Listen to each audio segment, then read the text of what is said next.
All right, today on the line we have a friend of the show, Yes. now trader though. Actually, we must put that out there. He started his own podcast.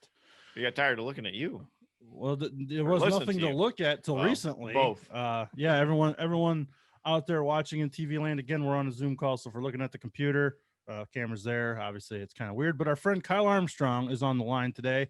We battled some technical difficulties here, but nothing we haven't fought and overcame before. So I'm sure we'll do just fine. Again, Should it's I a sit friend of like the this? show, so if we look like dumbasses, that's the strategy. We just have friends on, so we can't look that stupid because they already know how dumb we are. So You look like that in the mirror every day, I heard. yeah, Okay. actually, I just trimmed my beard today, so Did I look even better. I didn't even notice. But anyway, I didn't speaking pay of beards, attention. we got a red beard on the line. Kyle Armstrong. Kyle, what's going on, man, down in North Carolina? What's up, guys? Man, it's an honor to be on here. It really is. I've listened to your show for years.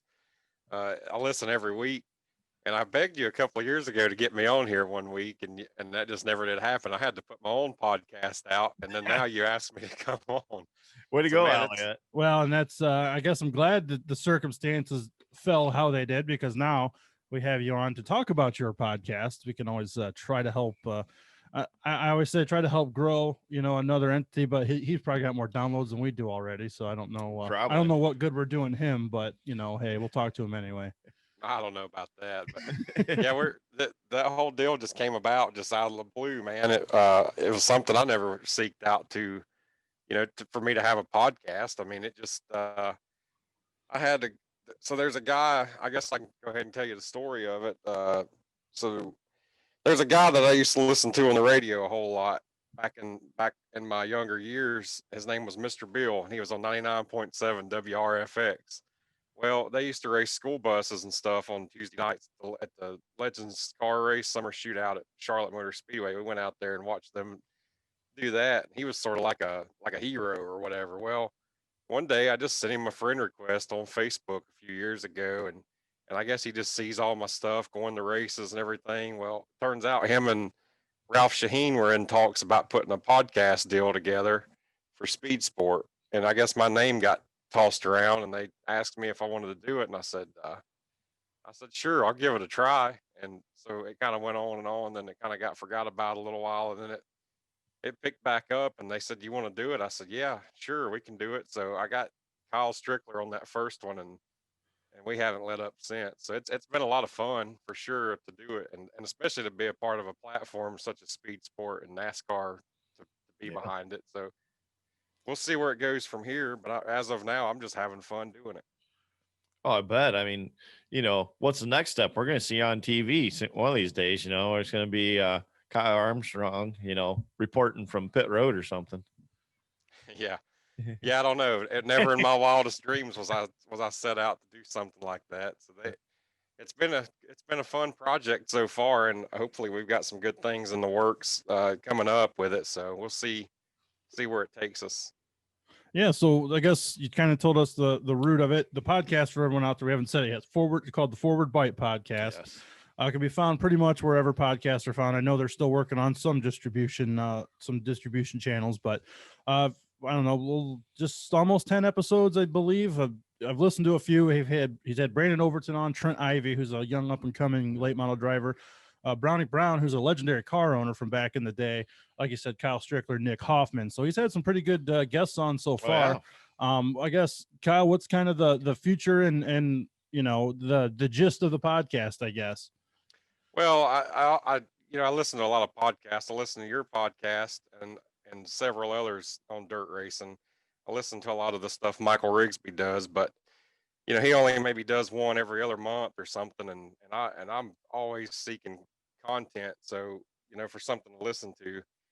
And I feel like this thing we've got going on is something that I personally would enjoy listening to myself. So it's kind of, I try to do something that I know I would enjoy, and I'm getting some good feedback. People are saying they enjoy it, and that makes me feel like I'm doing the right thing with it. So yeah, going forward, I mean, I want to have some legends on the show. Like I want to maybe have like Freddie Smith on there one week, and I don't know, just go from there. I mean, you watch a lot of these races every week on TV or whatever, and there's thousands of possibilities of guests to do. So if we can stretch this out 2 or 3 years and really get a lot of good content out of there, I think. Yeah, well, and you know, being what you do daily and some of your other connections, it's cool for you because you're right down there in North Carolina, but you got a lot of connections that you have before this, so I can just see that growing more and more. And like Elliott said, you've had some good guests on already, and I can see a lot more coming up. Yeah, a lot of these guys I've had so far were really just friends. I would just shoot them a text or a call. With the exception of Brandon Overton, like I know him and I feel like he knows me, but I never have ever really talked to him until we picked up the phone and did that podcast that night, and that was a lot of fun. But yeah, it's definitely going to bring a lot of new connections. You know, I already have a lot, but you can never have too many in this industry for sure. So what's it been like, I guess, working with, Speed Sport, like you said, such a, legendary name. Obviously it's changed hands with, Ralph Shaheen and company kind of taking over and doing a good job. They, since have Sprint Car and Midget magazine now too, but you actually get to go into a nice studio every week to do yours. You don't just come to some random basement or guest bedroom like we have to do. Well, yeah, it's neat. It's really convenient for me too. It worked out at a time where I quit my long time job I had and started working in Mooresville. Well, about the same time I started doing that, that's whenever this podcast we were getting the green light to go on that. So I work in Mooresville at SRI Performance. We get off work about 5:30, and then we record the podcast around 6 o'clock on Monday nights. So the podcast or where the Speed Sports studio is and where I work, where my day job is like a mile and a half from each other. So it's like it just all fell right into place, and it works out perfect for me to go by there and do that. Well, that's cool. That's real cool. And like Elliott says, your luxury. I mean, I am happy we did upgrade out of his parents' basement into the guest bedroom, but still scary as hell, Kyle. Because I come in today now and there's bright lights and there's all kind of things. And, neighbors definitely think we're shooting porn. Definitely think we're shooting porn. I'm gonna start wearing a mask. You talked about your professional, day job more or less, and actually, we've gotten to know you over the last couple of years, and we knew you were pretty big, at the last company, and had a lot of contacts from that. Now you go to SRI, which is another motorsports company. Yes. It seems like you've been fortunate enough to work in the motorsport industry for a while too. Yeah, I have, man. I really enjoy it every day. It's always been something that there'll be bad days every now and then, and you'll get mad, but you have to sit back and look at it. Man, I'm really doing what I love. This getting to work in motorsports and around all these big motorsports professional people every day, and you have to enjoy that a little bit. But yeah, I've all the way back to my first job when I was 12 years old. I started selling the racing newspaper at Carolina Speedway, Cherokee Speedway, I-77 Speedway, and other tracks. And to this date, that was still the best job I've ever had because you know why? I would work like 2 hours and make like $110. So that's what, $155 an hour. So yeah, that's awesome. Probably at 12 years old. But man, that's what Duane pays his people even. Right. Yeah. Oh yeah, at least that's a little low. Yeah. So I did that for a couple of years and really enjoyed doing that. So then it just then you go on and do other things, and which I've always been in racing or going to races. My dad took us to a lot of races growing up, and that's I'm thankful for that because I think I don't think that I would have found the sport on my own without him. So I don't know what else I'd rather do, man. Racing to me is where it's at. When what I like is, like Elliott said, we've become friends. We're on Snapchat, and if I move to North Carolina, I want to hang out with Kyle because he does some cool stuff all the time. Not only on the racing end, but there's always four-wheeler stuff, but the music end too. He goes to some of the coolest clubs or coolest out back Honky and tonks, yeah, yeah. well, and parties in the middle of the woods or wherever. I mean, and it's like, shit, how the hell do I get that around here? I mean, I think I want to move to North Carolina, Kyle, and screw Elliott. I'll just come on to your podcast. I hear you, man. I'll get you guys on there one week. But yeah, we have a lot of fun. There's always some good stuff going on. This has been a kind of a down year as far as going to some of those concert venues and stuff. They really haven't done much, and I think about it a lot, man. It's really a bummer because I would go like a Tuesday or a Thursday night and see some I wouldn't say like a local band, but like a national touring country singer or something come through town that I really like, and I would go see him, and it'd be in a little bar with 100 people in there, and they don't allow us to do that no more. I guess that's just too bad. Right. I was drinking beer in a bar the other night with my buddy, and 9 o'clock.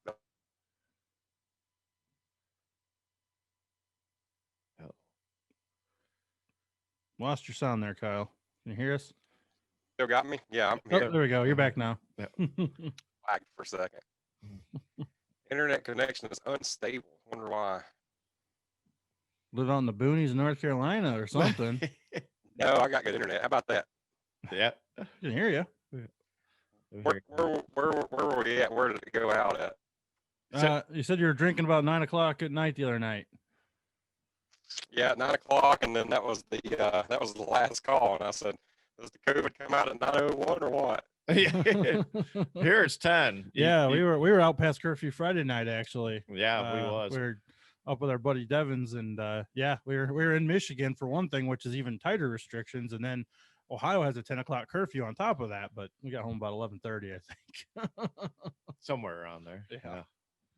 Well then, Yeah, it's just weird, man. It's just different times right now. We did go to a lot of concerts and see a lot of stuff like that, and that just really all came to a screeching halt, unfortunately, this year. But we're thankful to have racing's pretty much normal for the most part. Not really in North Carolina, but South Carolina's not far, and other states. I've been fortunate to get to go to a lot of races this year. I went to like 56, I think it was. So yeah, not bad for the way this year was. yeah, for sure. And yeah, you're always hitting up something. It's always cool to follow you on Snapchat of where you're at and what you're doing, because you get to do some pretty cool things in life. Yeah, we try to stay busy and keep ourselves busy and have fun. One of the highlights of my life is going to be talking to you guys on this podcast after this is over. That's sad, Kyle. That's pretty sad if that's a highlight. Well, I feel bad too because. No, but go ahead. I was just gonna say, no, you guys are cool, man. I cherish our friendship and everything. Whenever I get to get up to Ohio and see y'all, man, it's always pretty cool.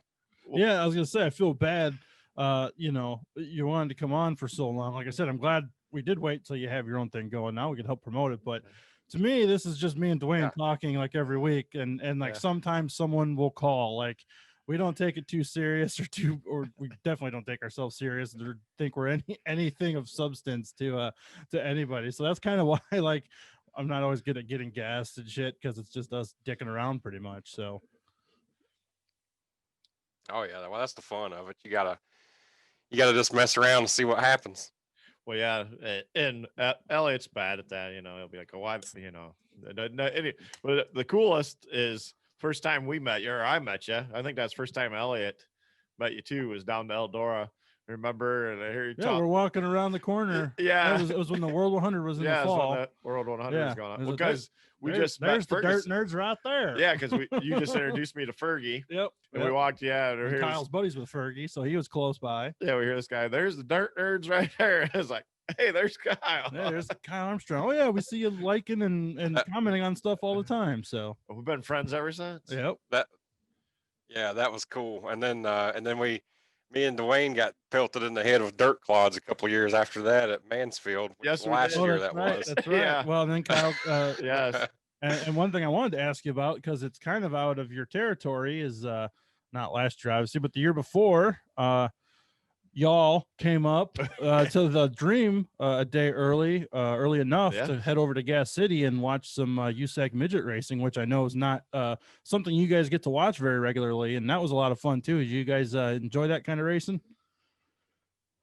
Yeah, I think I told you at the time that I'd only seen midgets on TV, but Yeah. I thought about it a little bit longer, and I actually got to go to a USAC National Midget Asphalt race at Hickory one night, Oh, and Oh yeah. yep. all the big dogs were there.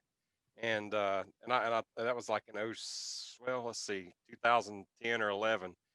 But yeah, Gas City, man, I definitely enjoyed that trip. I definitely want to get back up there. I stay in touch with Jacob Quick, I believe is his name, Yep. Yep.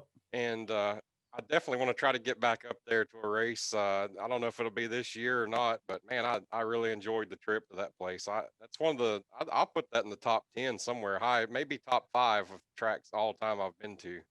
Well, and I seen Kyle that night, and his whole Mhm. family is enjoying it. I Yeah. think your dad and brother came along too, and it sounded Yeah. like they's really enjoying it too. I mean, in Gas Cities, especially if it's your first dirt midget or sprint car race, that's an excellent place to go because it's just so action packed there majority of the time.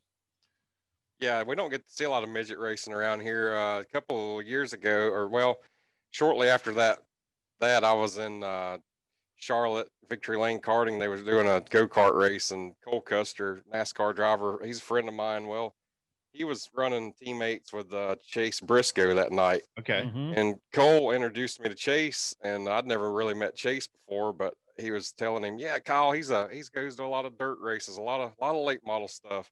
And Alex goes, "Why don't you go to any midget races?" I said, "Well, tell me where a midget race is within 400 miles of here, and I'll go."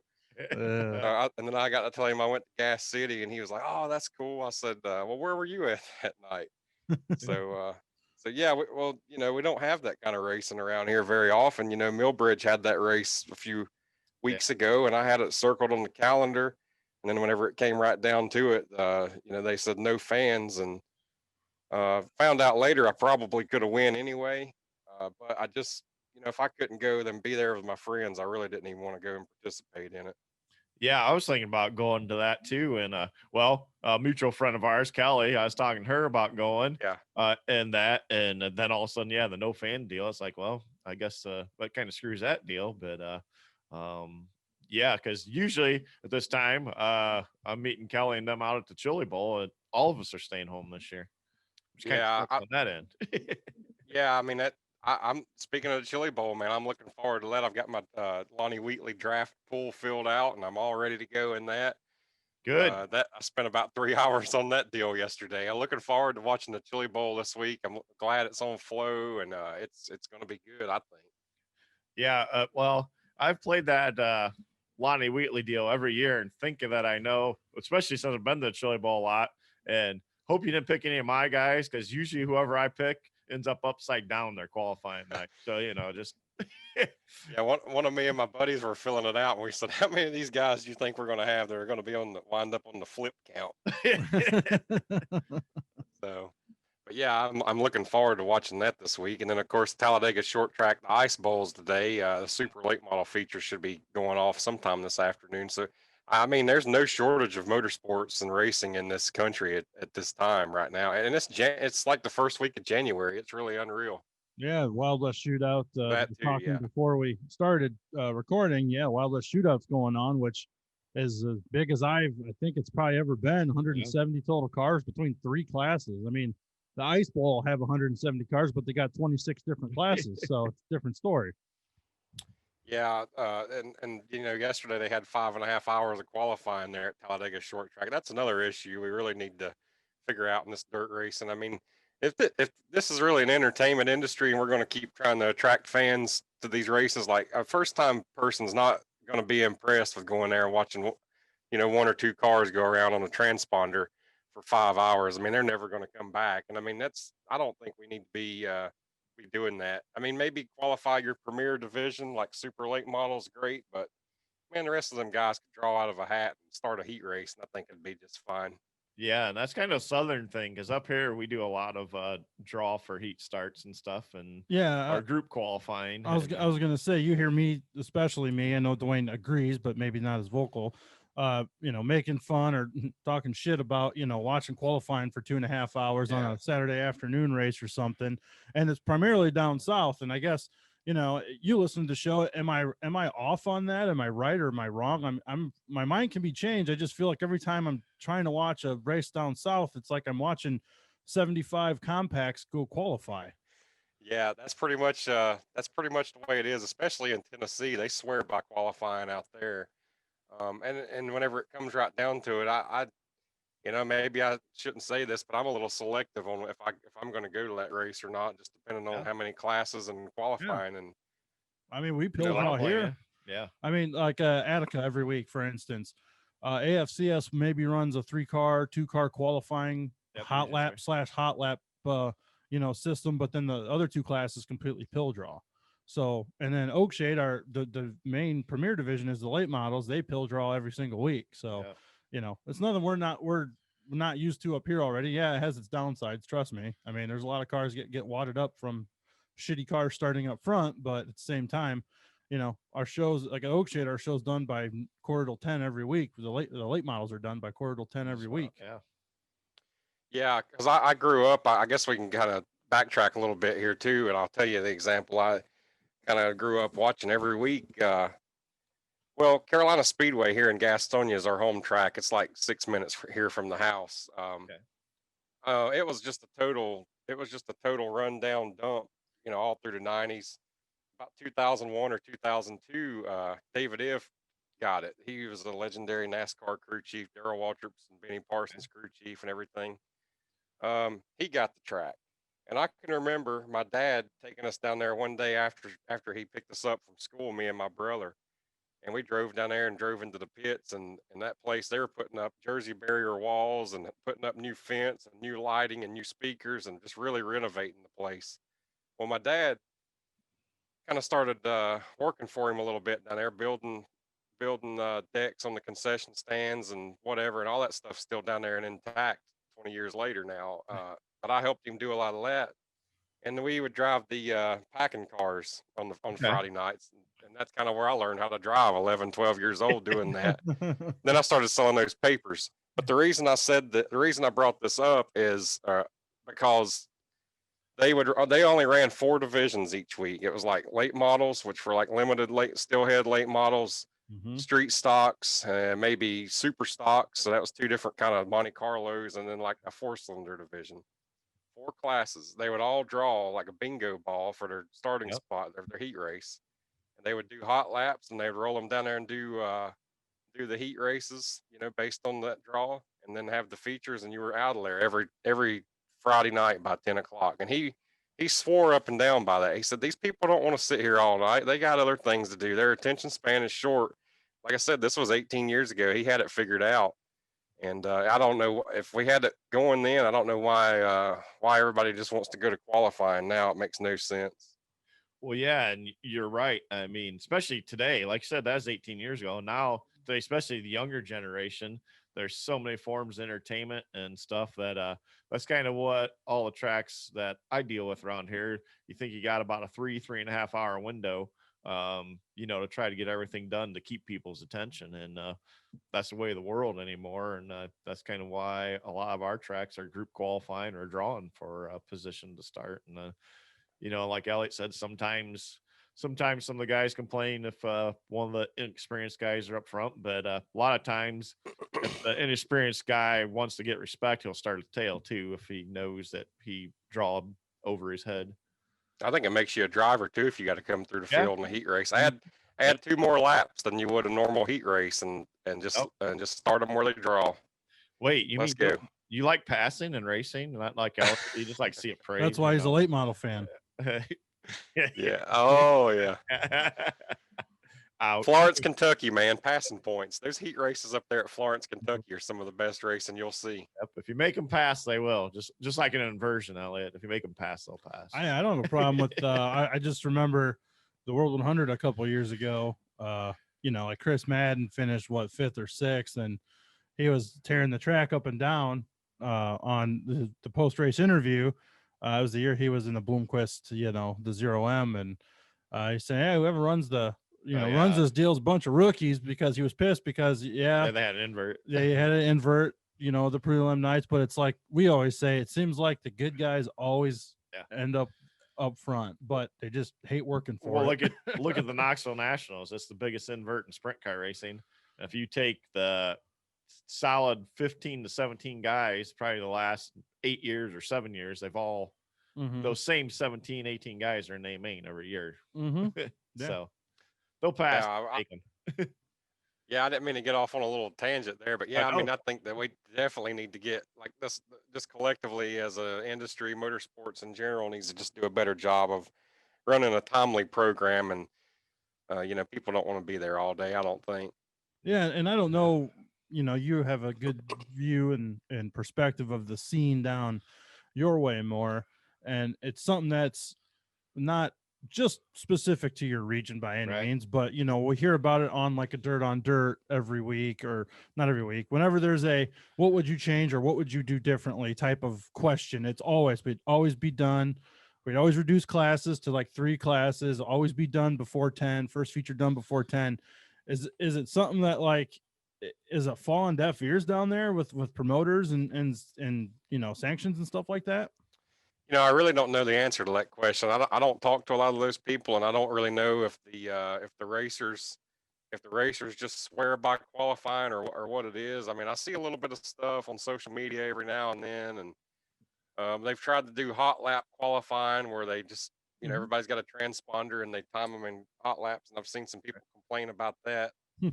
Most of the time, it's because the track they just got through dumping a load of water on it, and I don't know. I don't know what the solution to it is. I just wish that when I go to a race, I mean, I'm gonna just die hard and hardcore as they come, and my attention span's still short. Like I want to get in there and get entertained and get home. Right. Well, down south, I thought that's just when you sit out in the parking lot and drink beer during qualifying. Well, yeah, we do that. So. I haven't been down south a lot, but that's what I usually done when I went down south, and it's really different, especially, up here, we try that. I mean, most, like Elliott said, we're used to Attica, where a lot of the program, 3 classes is done by 11 o'clock, 10:30, 11 o'clock every night, every Friday. And they start an hour later than most places. And they start an hour later on Friday night than most places. But then, it's just down. Like I said, I told Elliott, I said, the farther down south you get, it seems like the less the hurry they're in, which is not a bad thing. I mean, sometimes if there's 6 hours of qualifying, but yet, like I said, it's hard to draw new fans, and especially, the future of the sport's the kids. We need to get more kids involved, and they're not going to sit there for 5-6 hours for sure.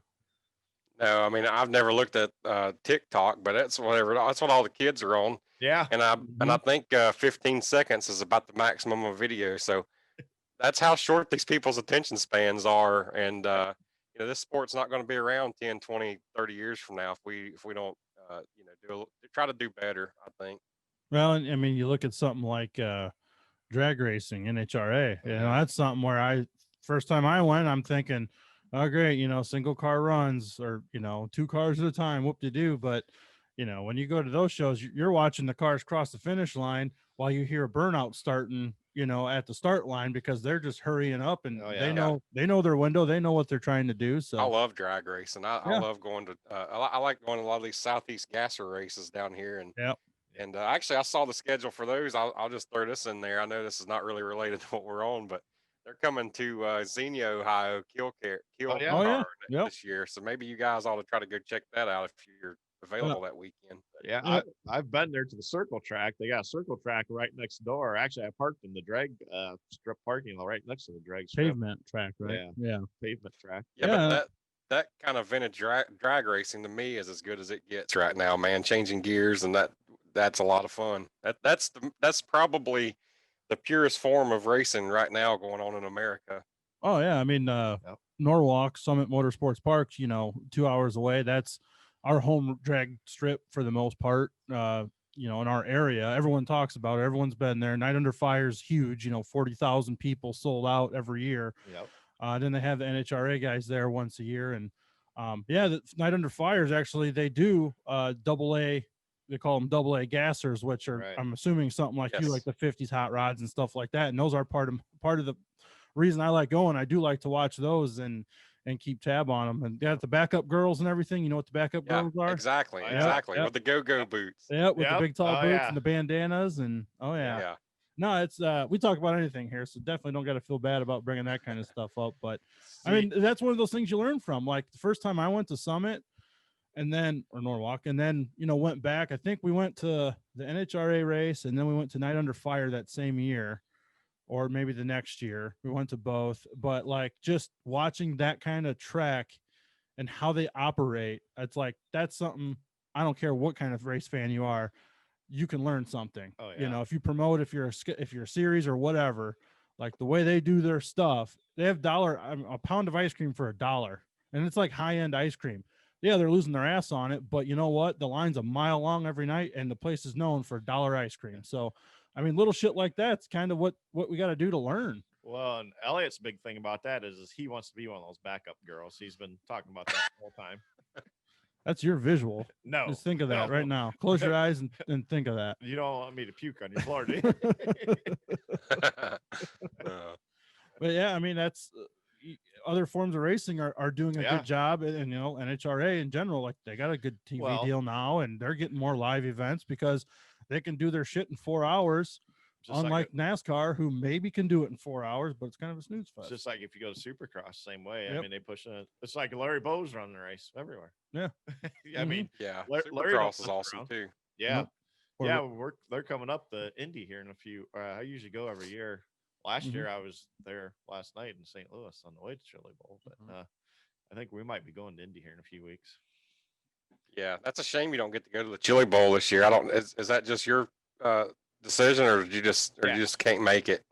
My decision basically. I've been going for years, and none of our groups going, which still not a big deal because I know a lot of people, regardless, that's out there. My one friend from New York and them's out there. Actually, he's got an extra ticket that I could have got, but just business wise, our sales has been down about 25% since July, and had one guy retire, one go to part-time, and I just haven't hired anybody with sales down. And if I leave and there's an issue, it's going to make it 1 to 2 people there the whole week if I'm gone. So I just been kind of cutting up the slack. So and the guys, we kind of talked about it the other day because I've been being a pain in the ass, and they know I'm probably gonna be a bigger pain in the ass this week without being there. But have your damn phone on, watching Flow the entire time. Well, but but it's just a good business decision because if something happened, like Friday,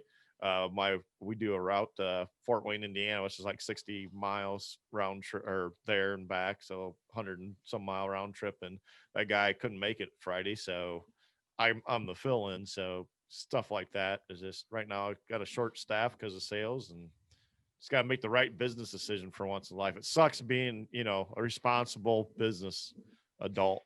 Yeah. I think though, if you're going to miss it though, this is probably the year to miss it with this COVID and all this. I mean, doesn't everybody? I've never been to that race, obviously, but doesn't everybody already get the Chili Bowl flu anyway? You sure don't want to go there and get the Chili Bowl COVID, right? Yeah, people do. I mean, I've never gotten it. I mean, there's people that go and get sick. I mean, I think it's all how you do it. If you go down and take breaks, especially if you set up in turn 3 and 4, that's where all the fumes go at the top of those stands. That's where a lot of people sit. And you don't give yourself a break out of those fumes. I think that's the people that get sick the most. But I mean, my daughter, she got sick one time. My dad, the year I took him 2 years. 1 year he got sick, but knock on wood. Last year I got sick on the way out. You were sick on the way there. I got the pre-Chili Bowl flu. I remember hearing about that. Yeah, on the podcast. Right, right. You think Elliott would have had you on earlier, before, but he's a dick that way. Yeah, I don't know. It's all good though. Glad to be on here today. We'll get a new host. Kyle, what are you doing? You want to host another podcast? I'm looking for one. Looking for a co-host. I have to do it remotely. I don't think I can get to Toledo, Ohio every Monday. There you go. So with your podcast, the Forward Bite podcast, I like the name, by the way. Forward Bite. Yeah, it's good dirt reference. Mm-hmm. Yeah, I like that. Yeah, was that? Yeah, I came up with that. Well, good. That doesn't surprise me because you do a lot of thinking. I can tell you're a smart guy, and that the reference of it, I just love it. Yeah, I came up with that on my own. just off the cusp, like you stand around in the pit area a lot, and you hear these guys come off the track after hot laps, and they're just every one of them. Man, if I just had just a little bit more forward bite coming off two right there, I think Yep. we could have went a tenth quicker. Yeah. And stuff like that. And it's just a racing term. You heard it a lot on the broadcast for the Tulsa Shootout the other day, and you could Oh, yeah. constantly hear it. But I came up with that on my own, and we went with it. And then I kind of got searching around to see if there's anything else with that name. And there's like a T-shirt company out there Yeah. apparently. I was going to ask you if you caught any shit from that place. No, I haven't talked to them yet. I might reach out to them and see if they want to partner up or something. There you go. Yeah. I don't know. Yeah, but I said, hell, I come up with a pretty good name here on my own. I'm gonna stick with it regardless. So, Yeah, I would. I don't blame you. Till you get a cease and desist letter, I don't think you got to worry about anything. Well, I hope not. to be like Elliott, and print a sticker for 1-800 camper or whatever, and it be an actual working number. I mean, 1-800 shack up, baby. yeah, 1-800 shack up, and it's an actual number for these. By the way, that wasn't stickers. me. That was my wife. Oh. I had a different number, which was actually a digit too long. It was one digit too long to be an actual phone number, and I was going to roll with it. And she goes, "Why don't you use this?" I'm like, "Yeah, that's a little better." The best part, if you call 1-800 shack up, the first thing it says is press 1 if you're over 50, press 2 if you're under 50. Like I'm screening people to see if I want to be in their camper or not. Yeah. Well, I got a camper. I'll be bringing that thing up to the Dream next year. Oh yeah. This year, hopefully. Yes. So we were talking with your podcast before Duane was so rudely interrupted us. Are you dedicated to late models? I know down your way, you don't get a lot of open wheel stuff. I guess what's kind of the view or scope of guests you have on or planning to have on? Well, I think I think they kind of want to make it late model centric, and that's fine with me because that's kind of my wheelhouse anyway. Yeah. And I've kind of briefly mentioned a few other things, such as I mentioned the snowball derby on there one week, and I may talk about sprint cars briefly, but they kind of want to try to keep it on track to be like a 40 to 45 minute show each week. Somebody can listen to it on their commute. They don't want to make it too long, and and that's so we're just going to try to stick to like the late model group, I guess. Well, there's plenty there to choose from. You won't run short on guests or topics, that's for sure. Yeah, I don't think so. And it'd be cool if every once in a while you could sneak in one of these young talents from Millbridge, because I've noticed just paying attention to that place, there's a lot of young talent that races there that we're probably going to see in the midget ranks. We're going to benefit from it. You guys down south probably not as much unless they make it to NASCAR. I think we're going to see some talent moving up to the midget ranks that's racing at Millbridge. Yeah, man. Right now we've got some good competitors there, and that's a good plus for me working in Mooresville now. I'm going to try to move up that way in a couple of months or something. Maybe try to start looking, but I'll get to go to Millbridge a lot. They're going to race Monday, Tuesday, and Wednesday night every week during the summer. So I definitely looking forward to getting off work and grabbing a bite and then heading to the racetrack on a weeknight. That's going to be awesome. Yeah. Now, do they do that? And just, us living up here, does a lot of the NASCAR affiliated, team members, shop workers, and say their family and kids, do they race there a lot? Is there a lot of that influence there? Or they just, that big of racing deal down there, they can race Monday, Tuesday, and Wednesday? Yeah, definitely. And I think that's why they do that racing midweek, is because a lot of the NASCAR, like you said, the NASCAR people have their kids out there racing. Ty Gibbs, before he passed away, he would be there almost every week, and I would be standing right on the fence, leaning on the fence, watching a race beside him. And I mean, a lot of big names. Kyle Busch will be out there every week this year, and Clint Boyer's kids racing now. And you mean JD Gibbs, right? Who did I say? You said Ty. I'm like, I think he's still Ty Gibbs. I'm sorry. You can edit that if you want. JD Gibbs. So yeah. No, just wanted to make sure it's clear for everyone. No, I'm sorry, man. Yeah, JD Gibbs, but he'd be standing there leaning up against the fence, asking questions and stuff. And you don't never know who you're going to run into over there. I think it's neat that those guys have a place to race like that on the weeknights and can go, and nobody really bothers them and messes with them like they do anywhere else. Kyle Larson races over there almost every week. Mm-hmm. A lot of times, and I think he'll be back over there a lot this year since he's back running NASCAR. Yeah. So, but people do kind of mess with him a little bit. Like you'll see people like crowds gather around him holding NASCAR diecast cars, waiting for him to sign them and stuff like that. So it's kind of goofy, but you know, I guess that's part of it. But it is a good show over there. It's probably the best track. It's probably the best track we've got in North Carolina, and definitely the most underrated for sure in the South. Yeah, it sounds like it. And is there grandstands there or not? Because when I was doing the midget thing, it sounded like there wasn't really any grandstands there, or there might not be a lot of grandstands. Yeah, they've got just like a couple of rows of concrete down the front stretch, and then they've got a couple of aluminum bleachers they've had built, and then over in 3 and 4 on the pit side, they've got probably, I don't know, 15-row wooden, metal, steel grandstand, and they've got plenty of, really, I wouldn't say plenty, but they've got a pretty good amount of seating capacity for whenever they have those big races. Okay. It's one place I definitely want to get.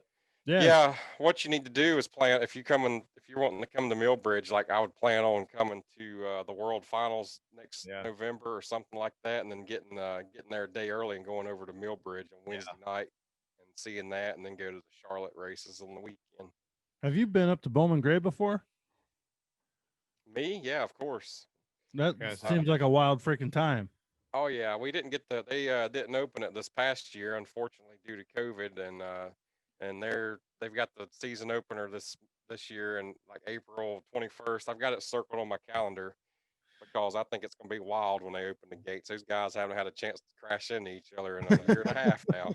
I might have to meet you there. Yeah. Well, you know, I talked to a lot of people that listen to us, and Kyle, when I was actually going to meet up there a couple years ago, and I just never made it. We had a few dates circled on the calendar. I just never made it, but that's another place I want to get for sure. Cause like you said, it's wild, and I definitely want to get there. It's spectacular. You know, we're talking about a timely program. They actually, so the teams actually get into that track at like 7 a.m. like before the sun comes up on Saturday morning and park their rigs. Wow. They might have practice on Friday night some weeks, but they have some kind of practice during the day on Saturday, I think. But then it's a bunch of dead air from 1 to 6. Well, 5:55 they start practicing, and the gate opens at 6. Everybody's already lined up, just can't wait to give them their $10 bill to get in, because they can hear those race cars in the track going around. Oh yeah, hot lapping. At 5:55, like I said, then at 6 o'clock, the gates open and everybody starts going in, and they practice for a couple hours, and about 7:15 they're done, and they shoot T-shirts in the stands, and they do the whole national anthem about 7:52. I guess down to the minute every week, and then the cars are on the track pacing around at 7:58, 8 o'clock sharp. They give them the green flag, and they go from there, and they've got an 11:30 curfew. So you know what time it starts, and you know what time you're going to leave, and it's the most well-run program in America. And they'll pack 20,000 people in there on a weekly Saturday night show. It's unbelievable. Sounds like a lot of fun. So the first green flag's at 8 o'clock sharp. Is it like 8 o'clock and 30 seconds for the first crash and fight, or it's like 8:02, or how quick do they get into turn 1? That's, I guess, the answer to that question. It just depends every week. Like one week I was up there, and they threw the green flag at 8 o'clock, and they come off of turn 4. It was like a 4-cylinder wreck or race, and it was a wreck. I mean, he got turned down into the grass, and that thing flipped like a Talladega wreck, man. body panels flying off the car, and emergency crews running to him, and then I think he got out wanting to fight too. So, it's a show. I say, are the fans like as savage as everyone thinks they are, as like the reputation is? Definitely, man. Yeah, there's really no fence to separate the fans from the track, and you can just lean right out over the concrete wall there on the bottom row of the grandstands, and your rubber chunks are hitting you in the face all night. But those guys will be leaning over, flipping off Tim Brown and Burt Byers or whoever they don't like, and cheering on fights, and got their T-shirts on. There's probably always a couple of fights in the stands. They've got the drinking sectioned off over there, so they kind of keep all the rowdier people over there to themselves out of turn 4. But that'd be your section, Duane. Sounds like either A, we need to sit in the front row, or B, in the rowdy section. Yeah, I've sat in that drinking section. The only thing I don't like about it over there is the way the wall kind of comes up there, it kind of blocks some of your view in turn 4. But if those people are drinking, they don't care anyway. But I'm definitely gonna have to go with somebody with experience because they get a Yankee down there and they'll probably beat my ass. I mean, Yeah, you guys ever want to come down here? Well, I'll show. I got a good barbecue place in mind. We'll take you and eat, and then we'll go to the race that night. oh yeah, I'm in. Yeah, Yeah. that's awesome. That's one of those.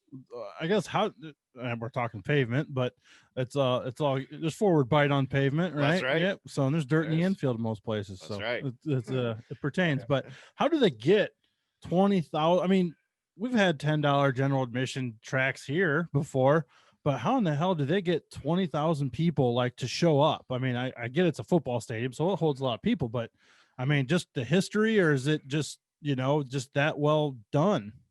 I think it's just a going thing in that region, in that area. Everybody's neighbor up there has a race car, and they are fully supportive of it. The people right around the racetrack there really don't care too much about it, but they come from like Walkertown and Kernersville and Mm-hmm. other Louisville and Lexington and all those little towns around there to come there to race. And it's just a big deal. I don't think the actual people right there around the track really care too much about it, but but I don't know, man. It's just I can't explain it. It's something you have to come see for yourself. It's blows my mind that every week that place is packed, and and if you go there one time and see a show, you'll understand it. And one person told me one time that and these people have not missed a race there since like '85. Like they go every week, Wow. sit right under the flagpole in turn 1. They're there every week, and they told me one time that it's like a soap opera. You're You have right. to go back every week to see what's going to happen next. Well, and that's what sells too. Like I said, it's action. There's you have your rowdies, kind of like Chili Bowl and Top Row rowdies. You have your rivalries, and I think that's part of it. I mean, a lot of tracks around here they don't condone fighting. I'm not saying that, but if you do it right, like they do, I mean, it sells tickets. I mean, plain and simple. Oh, it's awesome, man. And like I said, there's some other, and like I said, everybody's neighbor's got a race car. Well, Yeah. there's somebody out there on the track that probably owes somebody some money, and they're going to take it out on his race car tonight. So it's fun, but they don't hardly pay nothing for the purse. You do a little bit of simple math on your calculator there, and you can see that they're making a lot of money. And then you look at the purse that they pay, and it's kind of sad in a way, but it seems to work. It's a good. They've got it going on down there. Yeah, it's wild. Oh yeah, for sure. So what are you thinking? Like we said, it's a new year, 2021. We're hoping things are a lot smoother than last year. I don't see how they can't be at this point, but especially when warm weather gets here, that seems to be a little more comforting to a lot of people and a lot of government officials, maybe possibly. But where are you looking to go for 2021? Anywhere special or significant, kind of from where you normally have gone? Well, that's one of the big hurdles I'm looking at right now. I'm probably going to have to just live vicariously through watching a lot of these streaming races on Flow and everything. The last two years in a row, I went to Volusia for the late model and big block modified week, and like I said, I had 20 vacation days of that old job I had, and I guarantee you I used them. This new job I got, I don't have any yet, so so I've kind of got to be careful on that. I can't really look at venturing out, but hopefully by the summer, I think the dream circled on my calendar to go to that. I'm going to go to some of these GNCC 4-wheeler dirt bike races coming up in February and March. That's within a couple hours from the house. Take the camper and stuff, and Cool. like Cherokee Speedway's got a lot of big races coming up this year. I'm just going to have to look forward to going to a lot of those races, and then like we're just talking Bowman Gray, I'm going to plan on going to a lot of those. So there's no shortage of racing, but I don't think I'm going to get to take take a Wednesday, Thursday, and a Friday off and go to Florida and do something like I did the last couple of years. I just have to enjoy it, or act like or pretend I'm there and live vicariously through the broadcast, I guess. Mm-hmm. Now, hasn't there been some changes at Cherokee? You bring that up. Wasn't there some promoter changes or something, or some type of changes? I think I just read. Well, I haven't read that yet. If you've seen anything that I hadn't seen, That's Like news a to couple, me. like last year there was, or Well, a I year thought and a half I ago. thought at the end of this year or something. That was I Sonoa. Oh, maybe it's Sanoa. Okay. Yeah, Okay. Sonoa, Georgia. That's a track too. I've got. I think they've got an extreme dirt car race coming up, and hopefully it's not canceled yet. And I'm gonna try to go to it. I got a buddy that lives down there, and he keeps begging me, "Yeah, you got to come down here." And it looks like it might get sold. He's saying they might build houses on it, and I'm so Bro. there's a lot. It's going to be hard to add a bunch of racetracks to the list if that keeps happening. So I'm going to try to go to that one before something happens to it. But Cherokee is one that did, like, in the last Yeah. year and a half, 2 years, kind of change hands as far as promotional team to kind of, hopefully change some things. I know the racing there was kind of always hit or miss, and they talked about changing some configuration stuff like that. Is that kind of gone as planned? Yeah, it's I think it's going to be good. They right the week after they did that, they had a pretty good race on it. They had a little bit of banking.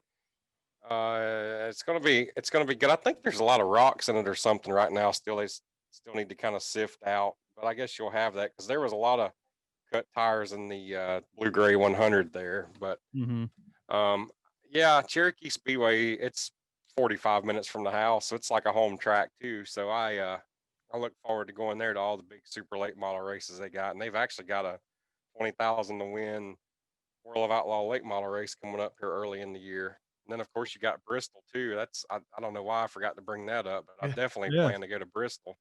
Awesome. Yeah, and I was gonna bring that up. Thank you for bringing it up because I forgot about it by now too. But I guess what do you think of of that kind of happening? You're deep into the late model world, and now you got your own podcast, so you gotta have we're making you have a viewpoint on something. We'll put it that way. We've expressed our viewpoints on kind of how things may or may not go down there, and I guess what's something you're looking at? Well, I don't know. Generally speaking, I'm looking at they're gonna have to start about 8 a.m. every day and hope that it doesn't rain one day. Right. Hope that somebody doesn't spin out at all. Yeah. And, it's gonna really have to go smooth to get all those cars with their preliminaries done in time to open up the gates or whatever for to have the show Friday and Saturday. It's really gonna be a tall task. I had Kelly Carlton on my podcast this past week. He's gonna be the like the race director for that deal and safety director and all that too. And he was telling me a little bit about it. So he seems confident that they're going to get the show in as planned. But there's going to be a lot of race cars there. I can't wait to see it. I wish I could get up there all week, but I'm going to try to shoot for getting there on Friday and Saturday and hope to have a chance to walk the pits and all that because it's going to be that's going to be unreal to see that many cars at that place. Oh yeah. Did you go were you, I mean, you were around the same age. Were you at the original races at all? No, I was not there. I'm actually I didn't get to go to either one of them. My dad's buddies went the first year and they talked about it, and then the next year that we were going to go, we actually had tickets, I believe, and had to go to a funeral, unfortunately, in 2001. But I'm sitting here looking at a ticket stub from that first race, the Living Air 100 Tampa. It's hanging on the wall over here in a frame. So I've got a ticket stub from it, but I wasn't there. Yeah, I was there. Fortunately, we went just the first year. Took the camper and stuff, so it's something I'm eager to try to get down. I think if I go, it's going to be that April weekend for the World of Outlaw late models. Yeah.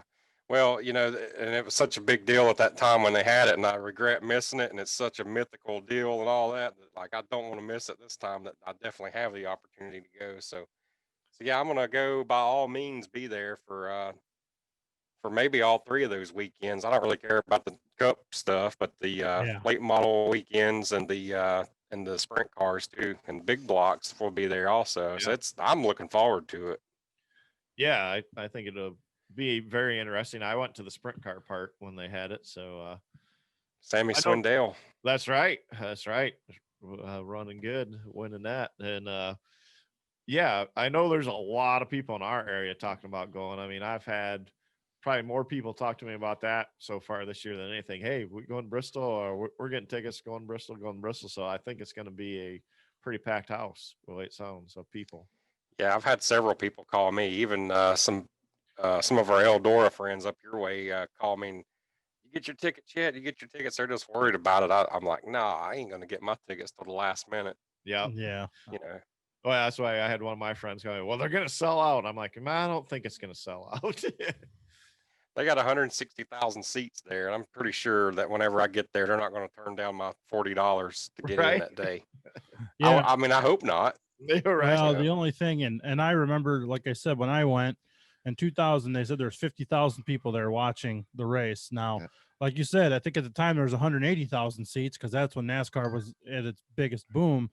50,000 people look like nothing Right. in there, but I know with the restrictions and the spacing like they're doing for NASCAR, that'd be my only semi concern, especially that week because they're going to have 1,200 cars there with crew Yeah. members on top of spectating fans. So who knows? Yeah. I don't know what they'll have. I don't know, man. It's going to be interesting. Like I said, I don't know what it's going to look like, what it's going to turn out like. I mean, they're putting sawdust down right now, and I guess that's what they did in 2000 and 01 also. So that's good. They're building the track, and I'm looking forward to seeing pictures of the progress. And whenever it comes on that Monday, I guess whatever streaming platform that is, I'll pay and watch it, I guess.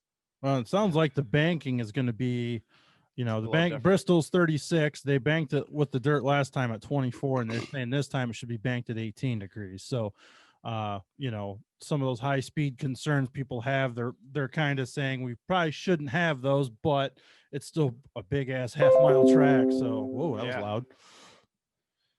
Yeah. On your end or mine? That was weird. That was on my end. You're good. I got you. Yeah. So I heard they're going to cut the banking down. Kelly Carlton actually told me that, talked a little bit about that. So, yeah, I don't know what it'll be like, but I don't know. Definitely cool to put dirt on such a famous facility, and I can't wait to see what happens. Looking forward to it. Yeah, and I think cutting the banking down will make it more racy. I mean, Yeah, for sure. Before, I mean, it was cool. There's a lot of high speeds, but I mean, the sprint cars, I mean, it was okay. And late models, it seems like that was pretty okay too. But I think it could be a lot racier this time. Yeah, I hope so. Well, Kyle, I guess we're kind of getting towards the end here. Anything else you want to put out there or say, or I guess you know exactly where your podcast can be found? Yeah, right now we're on Google Podcast platform. You can go to speedsport.com/podcast or NASCAR.com/podcast and find it at either one of those. I'm not sure why they haven't got us on Apple yet. A lot of people are asking. I'd just say stay tuned, listen, find it in those other places that you can find it for now, and hopefully they'll get it out there to where for the whole world. Yeah, and just so you know, I've actually listened. I've listened to a few, which is, I think I've listened to one more of yours than I have of ours so far this year because I never listened to ours. So Yeah, but pretty good. I like, obviously I'm more of a sprint car guy and a late model guy, but I like late models, and some of those guys that you've had on, it's cool to learn a little more about them on my end because some of them I knew some stuff about them, but it's kind of cool that some of those guys you have on that for a guy like me can learn a lot more about them. well, I appreciate you saying that. Yeah, that's kind of, I guess, going back to, you asked me earlier and I just now thought about it, but yeah, I think if you listen to a lot of the like Dale Jr. download his podcast every week, and he just gets them guys to open up and really tell stories that they typically wouldn't talk about. And that's kind of my goal with this in a way, is I just kind of want to be able to get those guys to tell some stories and open up and a little bit more about who they are, and not just talk about just turning left and Right. going around the racetrack. Like I want to get some stories about where they stop to eat, and some of their favorite truck stops and along the road, because that's 90% of what this sport is traveling, and the racetracks just and working on them and everything. So I don't know, man. We'll see where it goes. I'm looking forward to seeing where it takes us, and hopefully we'll have some bigger name guests to announce in the next couple of weeks. But I can't say anything yet. But we'll see what happens. Well, yeah, and that's cool. Like you said, I like that approach because you hit the nail on the head that a lot of people don't. Yeah, the racing is awesome, but the family or togetherness or like I said, the cool stuff that happens when the cars aren't on the racetracks is what makes the sport so awesome. A lot of people hanging out, and you make friends with just like us. We ran into you, and you make friends instantly with people, and they're lifelong friends. A lot of times, some of them's closer in your family. Well, exactly. And that's the thing. Like to me, it's all about the ride and it's all about the camaraderie. The racing is always just a bonus for me. Yep. To get to go to these races and hang out with all, that's where all my friends are. And I guess that's why I'm addicted to it so much. That's why it gets in your blood. Oh yeah. And so that's why we do it. It's not so much the racing. Sometimes it's just the fact that you're getting to go there and be around your friends and whatever. So yeah, man, that's fun. That's why we're all dumb enough to be in this our entire lives, I guess, right? Yeah. Yeah. Well, we'll see where it goes from here. It's going to be an interesting year for sure. I would say buckle up and hold on. Yeah, Right. same here. So For sure. Well, Kyle, we appreciate you taking the time. This is a Sunday, so Chili Bowl starts tomorrow. So I know a lot of people will be excited about that, but we'll have, I'm sure, plenty to talk about here in a few months and see how the Forward Bite podcast goes. Who's your pick tomorrow night? You got this Lonnie Wheatley pool. Who's your pick tomorrow night? Let's see. For tomorrow, who's in Group 1? I got Carson Macedo in Group 2. I don't remember who's in my Group 1 there on that one. See, Courtney. Who else? I got Courtney. I'd have to here. Hold on, I can tell you. It's gonna be let's see, tomorrow. So tomorrow for Group 1, I've got Cannon McIntosh. Oh, there you go. That's That's a good pick. Group 2, Carson Macedo.